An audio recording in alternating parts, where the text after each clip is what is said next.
Arguably, given most of our people's preference for political democracy and our rejection of authoritarian rule and violations of human rights, we Filipinos may feel superior politically to most of those countries except Japan and South Korea.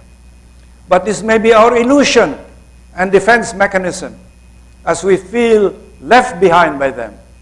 After all, our record in protecting human rights and dealing with unexplained political killings and forced disappearances leaves much to be desired in our kind of democracy. Singapore, Malaysia, China, unlike the Philippines, emphasize national unity and harmony, economic and social development, a rising standard of living for their people, and a global competitiveness that will ensure their continuing progress. They reject Western-style democracy and our kind of chaotic and corrupt governance, with our emphasis on civil liberties and political freedom. So they restrain political competition and a free media. In comparison with our neighboring societies, we Filipinos have to learn better and faster in the following processes of nation building, development, modernization, and good governance. How basically to learn better and faster as individuals and as a people? By learning how to listen well. We are so often such poor, distracted learners and audiences. How to read a great deal more than we do, and watch television shows and movies less. How to reflect on ideas, opinions, and actions, and how to communicate with and understand one another as citizens and leaders. Or simply, how to be on time and value time, because lost time is a resource that we cannot recover. Walang bisa ang kinabukasan. Walang kinabukasan ang bukas na at bahala na. How to trust one another more and unite our people in the rich ethnic, linguistic, and cultural diversity into a strong and stable global Filipino nation, conscious of our history and cultural heritage, committed to and willing to sacrifice for the nation and the common good, and also aware of the larger role in global peace, international cooperation, and human development. How, under the pressures of globalization and centralization, to consciously evolve Filipino as our national language by enriching it with concepts and words adapted from our various regional languages. Tagalog is not Filipino, period. You have to evolve Filipino on the basis of Tagalog, which is really the basis. You should also have to learn other foreign languages. And at the same time, effectively promote the speaking and writing of our other indigenous languages. The promotion of Filipino as our evolving national language does not mean imposing Tagalog at the expense of the many regional languages, which should be used in grade school and as official languages outside of our Tagalog communities. How to learn and popularize the nation's vision and goals in the Constitution, so as to make our leaders and citizens know and actually own those visions and objectives, and strive together as a national community to realize them for the common good and the national interest. I refer, of course, to a just and humane society, a genuine democracy, and the rule of law. In this regard, I have two quotations to share with you. One from Professor Doronila and Lady Carino. Actually, they say, social transformation means promoting the welfare of ordinary citizens. And also from Randy David, he says, the university is not a neutral institution in society. It should explicitly place itself on the side of the poor and powerless, the exploited, and the victims of social justice. More on social transformation. How to define our various economic, social, cultural, moral, and political problems in relation to our national vision and goals.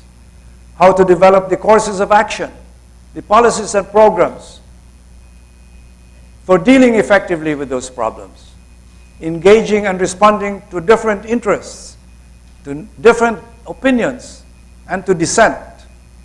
How to mobilize the needed material and other resources and capabilities of our various institutions in order to enhance their effectiveness, legitimacy, and viability. How actually to implement and enforce those government policies responsibly, efficiently, effectively, with the people's participation and with transparency and accountability to the people. How, in other words, to achieve good governance. How to curb corruption, waste, violence, and rapid population growth. And how to protect and enhance our natural resources and environment. How to develop the mass media, this very powerful mass media, to be responsible and accountable institutions. How to assess the soundness of the policies and programs chosen and the effectiveness and implementation for solving specific problems. To produce the desired impact and experience and the needed changes and improvements. How to strengthen the moral and ethical norms, religious beliefs that I have already mentioned, the social conscience and nationalism of more and more citizens, and put them into practice in their private and public lives. How to develop, nurture, and mobilize good citizens and leaders by continuing a dispersed global nation. We are really so global. Filipinos are in more than 150 nations around the world.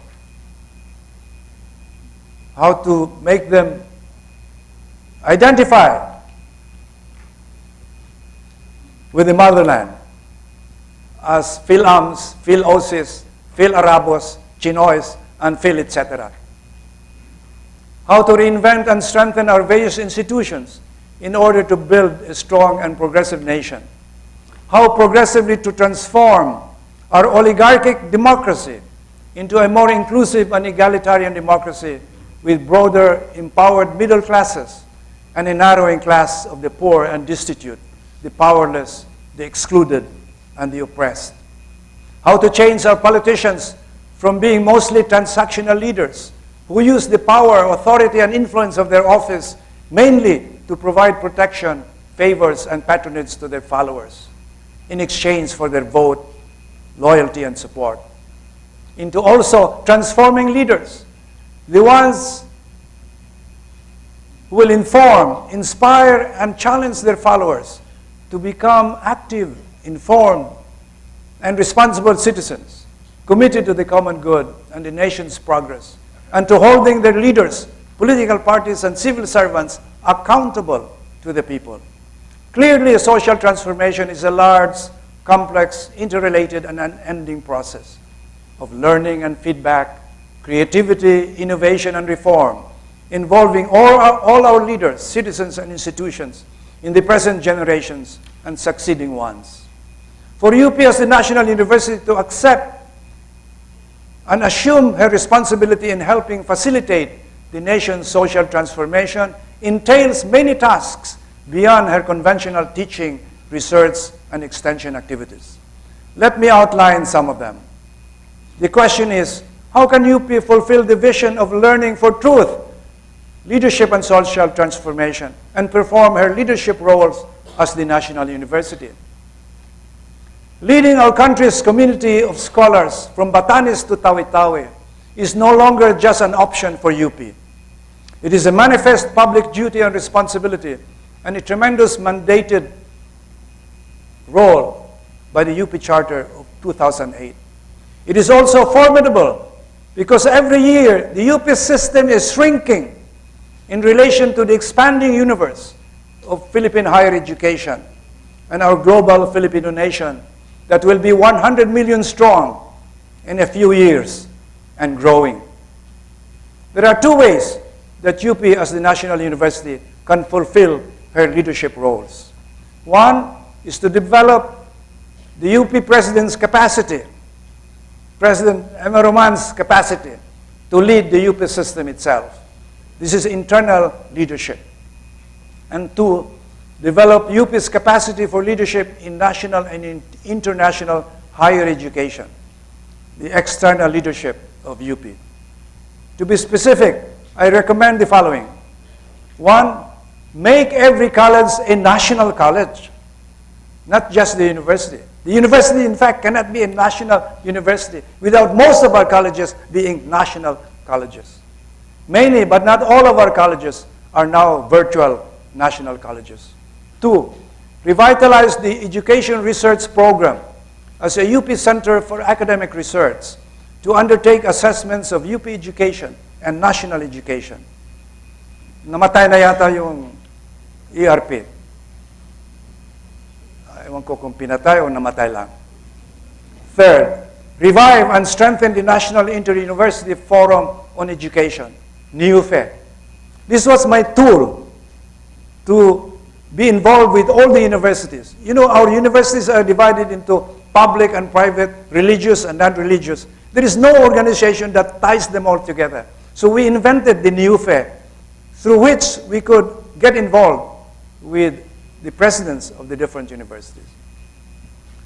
Revive and strengthen the ugnayan ng pahinungod to coordinate volunteerism and community service as mandated now by the UP Charter of 2008. Awaken the role of the Sentro ng Wikang Filipino in helping evolve the national language and promote all regional languages. Reorganize and strengthen the University Center for Integrated and Development Studies to direct and coordinate the State of the Nation assessments, again, now mandated by the UP Charter of 2008. Consider establishing a UP Center for Advanced Studies to involve visiting Filipino and foreign scholars in our intellectual life. 8, establish a UP Survey Research Center. Bakit may SWS, may Pulse Asia, wala tayong sariling Survey Research Center? Taga-UP naman yung nagtayo ng mga dalawa na yan. Siguro, Boses ng Bayan, to conduct periodic public opinion polls on the quality of life and governance, the state of the nation, and the citizens' assessment of our leaders and institutions. Establish UPTV as the national education television, led perhaps by the College of Mass Communication and the UP Open University. This mass communication will enable UP to reach out to our global Filipino nation and the world. Conduct periodic assessments of the quality and performance of Philippine universities. Nobody is doing it. CHED is not doing it. CHED cannot do it alone. But UP, with the presidents of other universities, can devise a way of assessing the quality and performance of our various universities. 11, consider a UP Encyclopedia Filipina. But I will add a 12. You know, if our political leaders cannot do it, the presidents of our universities can do it. Let us set up an